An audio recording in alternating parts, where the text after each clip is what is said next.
Tonight on PBS News Weekend, despite a court order, hundreds of Venezuelans are deported to El Salvador under a rarely used 18th century law.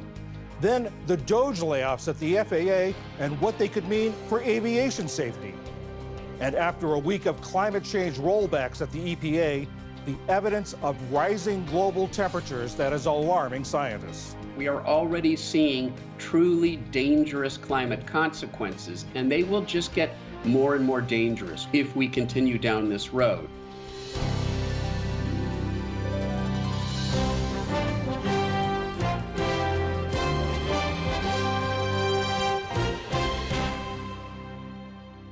Major funding for PBS News Weekend has been provided by Certified Financial Planner Professionals are proud to support PBS News Weekend. CFP professionals are committed to acting in their clients' best interest. More information at letsmakeaplan.org.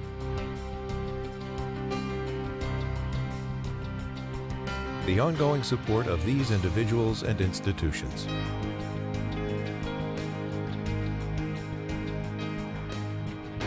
And friends of the NewsHour.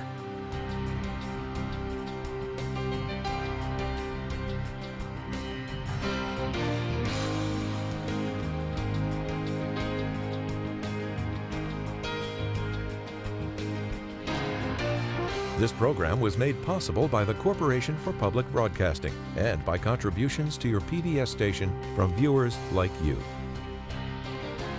Thank you. Good evening, I'm John Yang. Nearly 300 Venezuelans are in El Salvador tonight after being deported from the United States without a hearing under a rarely used 18th century law and despite a federal judge's order blocking the move. This morning, El Salvadoran President Nayib Bukele posted a video on X showing them arriving and being taken into custody. The Trump administration says they're members of a notorious Venezuelan gang called Tren de Aragua and summarily deported them under the Alien Enemies Act of 1798.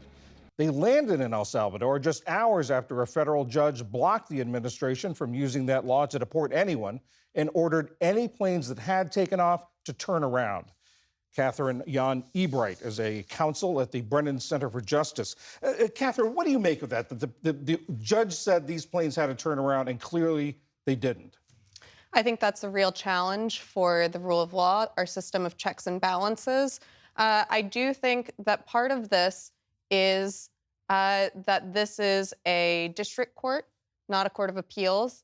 And I should hope that as this case progresses, as we move past the temporary restraining order, or the judge's order in this case at this time, that the federal government's compliance with the court's orders becomes serious and robust. Again, consistent with our system of checks and balances. What is the Alien Enemies Act of 1798, and how has it been used in the past? The Alien Enemies Act is a wartime authority. It is not an immigration authority, particularly not in peacetime. It allows the president, when there's a declared war, an invasion, or predatory incursion, those are acts of war, to regulate, detain, and deport individuals who do not have U.S. citizenship, who are from the country with which we're at war. And consistent with this being a wartime authority, it's only been used in 3 conflicts: the War of 1812, World War I, and World War II. Reviving this kind of law, particularly, again, for peacetime immigration enforcement, is wildly inappropriate. Under a declared war or invasion, now President Trump in his executive order justified using this law by saying that these gang members have unlawfully infiltrated the United States and are conducting irregular warfare and undertaking hostile actions against the United States. In your view, is that enough to use this law? That's trumped up rhetoric. What we're seeing from Tren de Aragua, to the extent that it is in the United States, is criminal activity. And certainly, criminal activity should be taken seriously. And individuals who are members of this gang or individuals who are committing serious crimes in the United States can be detained and then deported under peacetime immigration law. You do not need to turn to a wartime authority from 1798, last used for internment in World War II, to address criminal activity or unlawful migration. And I will say that the proclamation that the president issued does cover people who are lawfully present in the United States. And so you can't say that invoking the Alien Enemies Act is actually about unlawful migration while saying that we're going to target people who are here lawfully. Last night, the Attorney General, Pam Bondi, said that the court order puts the public and law enforcement at risk. What do you say to that? The way that the court order was announced and written is it only applies to individuals who are in custody already. And so what risk is posed by people who are already detained for having undertaken criminal activity or being suspected of gang membership? And so there's no way, shape, or form in which there is an imminent or ongoing public safety or national security risk that emanates from the order that the judge issued. What could the ACLU do about the Venezuelans who landed in El Salvador despite the judge's order? Is there any recourse? The judge was quite clear that once individuals are in El Salvador, they fall beyond the court's jurisdiction. I think ACLU can and should raise with the judge the noncompliance, however, with the judge's order and see what avenues are available to try to ensure that the government does comply with future orders, including, comply with the order that's already on the books. What do you think the larger significance is of the president invoking this act? As I've said, it's a wartime authority. It should not be used for peacetime immigration enforcement. I think on the ground, there are Venezuelan immigrant communities. There are U.S. citizens of Venezuelan descent who are worried that they're going to be targeted, wrongly accused of being members of Tren de Aragua, deported without evidence, without a hearing. And that's the kind of thing that is frankly un-American, targeting people without their rights based on where they were born, what they look like. And yet that is the moment that we're in. And my hope is that the courts shut this down promptly, because not only is this an abuse of a law, this is a use of it that does not square with the text or the history of the law. It is a betrayal of American values. Catherine Yan Ebright of the Brennan Center for Justice, thank you very much. Thank you. In today's other news, the death toll from the line of monster storms that spawned tornadoes, wildfires, and dust storms rose to 35 people today. The fierce weather marched across the central and southern United States, leaving a trail of destruction. Communities in Missouri and Alabama woke up to widespread damage, flattened homes, crushed cars, and uprooted trees. In Wayne County, Missouri, Dakota Henderson helped save his aunt. Only room standing left of this house. She was trapped in it. We got her out the window, got her up to the Earth home that's up the road. And we were helping other people. We found a few bodies that was out in the field, a few deceased people. The storm system is still potentially dangerous. Severe weather is forecast for the upper Ohio Valley, mid-Atlantic, and southeast. The system won't clear the East Coast until later tonight. In North Macedonia, a massive fire that tore through a nightclub killed at least 59 people and injured 155 more. It happened early this morning in the city of Kochani. The blaze appeared to have been touched off by sparkling pyrotechnics on stage that were part of a band's performance. Throughout the day today, people gathered outside hospitals to await news of loved ones. Most of the concertgoers were young people. So far, arrest warrants have been issued for 4 people. The U.S. and rebel Houthis in Yemen both vowed to escalate fighting. Yesterday, U.S. forces launched airstrikes on the Iranian-backed group in an effort to stop them from targeting military and commercial ships. Secretary of State Marco Rubio said the Houthis have directly attacked the U.S. Navy 174 times. The Houthi-run health ministry claimed the U.S. strikes killed 53 people and said women and children were among the dead and injured. Iran today denied it has any part in the Houthis' attacks in the Red Sea. And 2 NASA astronauts on the International Space Station got a welcome visit today. Butch Wilmore and Sonny Williams opened the hatch and greeted their replacements with hugs and handshakes. The 4 newcomers are from the United States, Japan, and Russia. They'll relieve Wilmore and Williams, who have been stuck in space since last June. Their Boeing Starliner capsule had so many problems that NASA insisted it return to Earth empty. Still to come on PBS News Weekend, how cutbacks at the FAA could affect aviation safety, and a global warming milestone that has scientists worried. This is PBS News Weekend from the David M. Rubenstein studio at WETA in Washington, home of the PBS NewsHour, weeknights on PBS.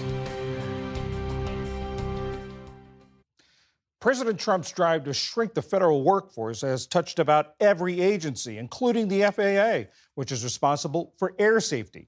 It comes at a time when safety is getting a lot of attention because of recent incidents, including January's mid-air collision of a passenger jet and an Army helicopter.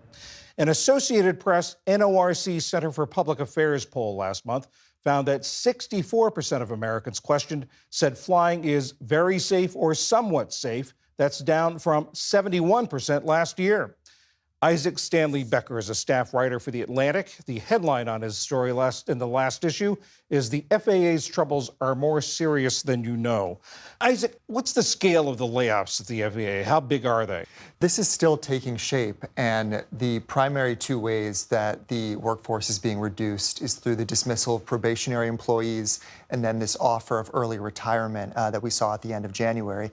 Now, there are some legal hangups around the dismissal of the probationary employees, and we're seeing that play out in the courts. But it could be quite extensive, was what my reporting found. I was able to get a hold of some internal FAA data that showed that more than 1,300 people at the agency replied to that offer of early retirement, with most of them quite interested in taking it.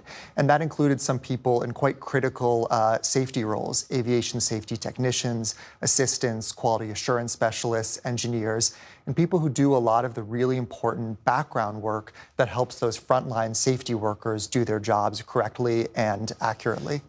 We asked the FAA about the cuts in aviation safety. They said the FAA continues to hire and onboard air traffic controllers and safety professionals, including mechanics and others who support them. The agency has retained employees who perform safety critical functions. But you're saying that some of the people who were laid off may not be directly involved with safety, but they have sort of tangential connections to it. Well, we saw the agency move to exempt from that buyout program air traffic controllers, which have gotten a lot of attention recently after that terrible, tragic incident at Reagan Airport. But I spoke to officials inside the FAA, including very senior officials, who said that there were still critical safety functions that support those frontline safety staff that were being sacrificed. Just to give one example, aeronautical information specialists. These are the people who update the charts and the maps and the key data after there are disruptions or disturbances in airspace, weather, natural disasters, a collision, an accident investigation.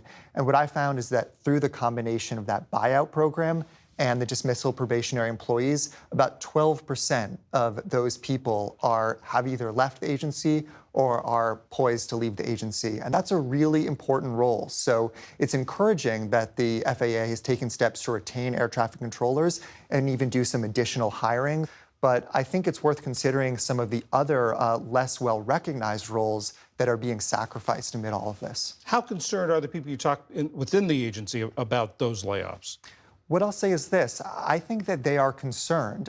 They also stress the redundancies and resiliencies built into the system and emphasize that these are absolute professionals who are in charge of ensuring the safety of this system that millions of passengers rely on every day to move safely around the country. I think it would behoove the agency, though, to say more about what it's doing to reassure the workforce, to fill some of these critical positions, and to ensure that our aviation safety system remains the gold standard. The main figure in all this workforce reduction is, of course, Elon Musk. His Starlink has offered to upgrade the FAA's communication system, which is outdated, and this has been a long, ongoing story for them. They've started testing, and you've written that there are some concerns about that. There are, and you make such a critical point about the system being outdated and this being a long-time concern. It's a system that dates to 2002. It still used copper wiring, other kinds of outdated systems. And the agency has been aware of this. In 2023, they awarded a $2.4 billion contract to Verizon to upgrade the system. What Musk wants to do is deploy thousands of Starlink terminals from his private company, SpaceX, around the country to support the agency's communications infrastructure. And I think the concerns are really twofold. One is about potential conflicts of interest. This is someone who has an interest in the commercial success of this company. And also, it's a company that is a regulated entity before other divisions of the FAA. And then also some security, some cybersecurity concerns. I spoke to experts who participated in a confidential task force last year around cybersecurity for the FAA. And they said there's a reason why contractors like Verizon are used. And it's because they've gone through a very rigorous security and compliance process known as FedRAMP to ensure cybersecurity standards, threat prevention, so on and so forth. And Starlink and SpaceX have not done that. You mentioned SpaceX, which also is regulated, as you say, by the FAA. Last fall, the FAA moved to fine SpaceX over some licensing issues, and Elon Musk called it lawfare. Are there concerns about that he has interest before the FAA? There are concerns, and I think that a number of these people, they're people who think in terms of the worst case. And so what their concern is in the worst case is that you're making the communications network of this critical agency dependent on this billionaire Trump ally. And what if he were to decide to go in a different direction or do something drastic? We've seen how the Starlink terminals are used in Ukraine and its conflict with Russia. And there was an instance in 2022 when Musk decided to shut some of those terminals off because he didn't want them used as part of an offensive raid against Russia. And this faced a lot of criticism at the time. But the concern, again, is what if, because of an adverse action by the FAA, he were to be so enraged by this that he would try to use the terminals used as part of the communications infrastructure as leverage. And that would, I think, be a kind of worst case for the agency. Isaac Stanley Becker of The Atlantic, thank you very much. Thank you.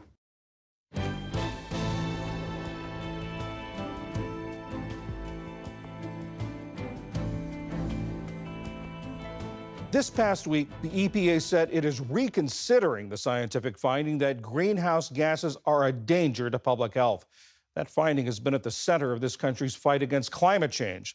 This comes as research shows average global temperatures in 2024 likely rose above a 1.5 degrees Celsius threshold that for years has been an environmental red line.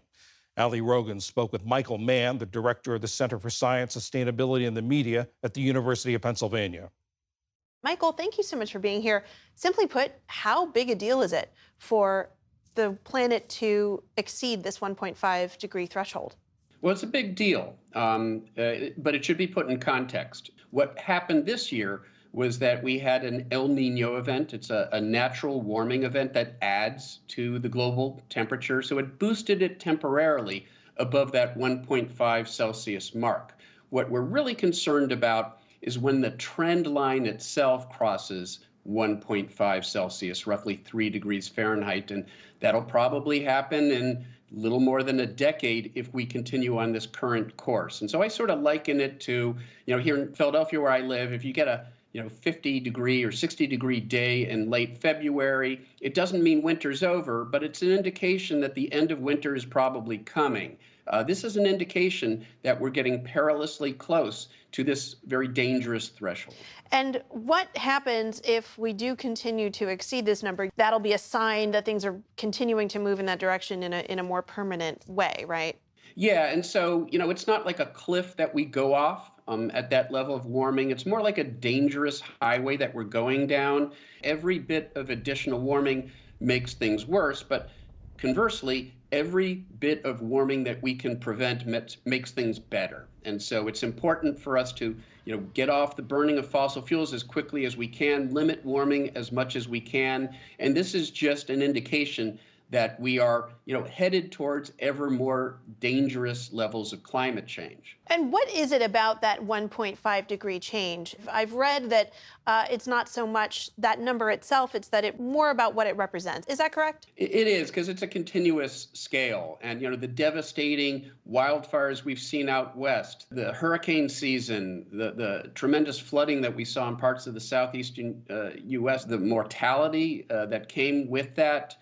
This is an indication that we are already seeing truly dangerous climate consequences, and they will just get more and more dangerous. We will see more frequent and more intense weather extremes of the sort that we've seen if we continue down this road. And so we need to, reduce our carbon emissions as quickly as possible to prevent things from getting even worse. President Trump has started the process of withdrawing from the Paris Climate Agreement, which set this 1.5 degree threshold, also easing restrictions on oil and gas production. How does that impact efforts to avoid further exceeding this threshold? And what about the general political climate elsewhere in the world? The real problem here is that this sort of sends a signal to the rest of the world that the United States isn't willing to honor its commitments. We're the world's largest legacy carbon polluter. We've put more carbon pollution into the atmosphere than any other country. And that's all the climate cares about. It cares about the cumulative carbon emissions over time. We've contributed more to the warming of the planet than any other country. Fortunately, we have seen some degree of resolve. The EU remains committed. China seems to be stepping up. I think they see an opportunity for actually taking leadership in the vacuum left by U.S. disengagement under the new Trump administration. So it's a global problem. It requires global cooperation, and so we will have to see what other countries do. And in terms of that global participation, there's long been a debate about the responsibility of developing countries and what they have to do versus developed first world countries like the United States. How does the reaching and exceeding of this 1.5 degree threshold move the needle on that debate? The combination of the fact that we're getting perilously close to this, new dangerous milestone, and the fact that this is happening in an era of U.S. disengagement. And it does provide an excuse to developing countries who can rightly say, look, you had access to 2 centuries of cheap, dirty fossil fuel energy to grow your economy. And if you're not willing to do something to help the world deal with this problem, then why shouldn't we get our own opportunity to grow our economies? Many of these developing countries have contributed the least to the problem, and they're already bearing the brunt of the problem. They're seeing some of the worst consequences. They have the least wealth and resilience to deal with the consequences that are already happening. We have to provide some degree of assistance to developing countries to help them deal with the catastrophic consequences they're already dealing with, and to help them sort of leapfrog past the dirty fossil fuel stage of economic development. We want to see them bypass that. We can't afford them to make the same mistakes that we made, and we have to make it worth their while to move directly to clean, renewable energy sources. Michael Mann, Director of the Center for Science, Sustainability, and the Media at the University of Pennsylvania. Thank you so much for joining us. Thank you.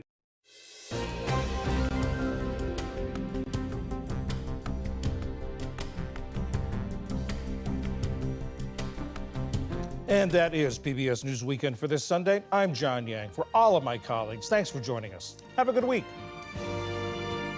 Major funding for PBS News Weekend has been provided by... In 1995, 2 friends set out to make wireless coverage accessible to all. With no long-term contracts, nationwide coverage, and 100% U.S.-based customer support. Consumer Cellular. Freedom calls.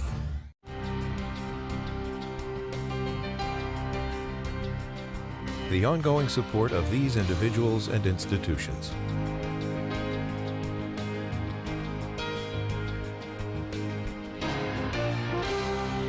This program was made possible by the Corporation for Public Broadcasting and by contributions to your PBS station from viewers like you. Thank you.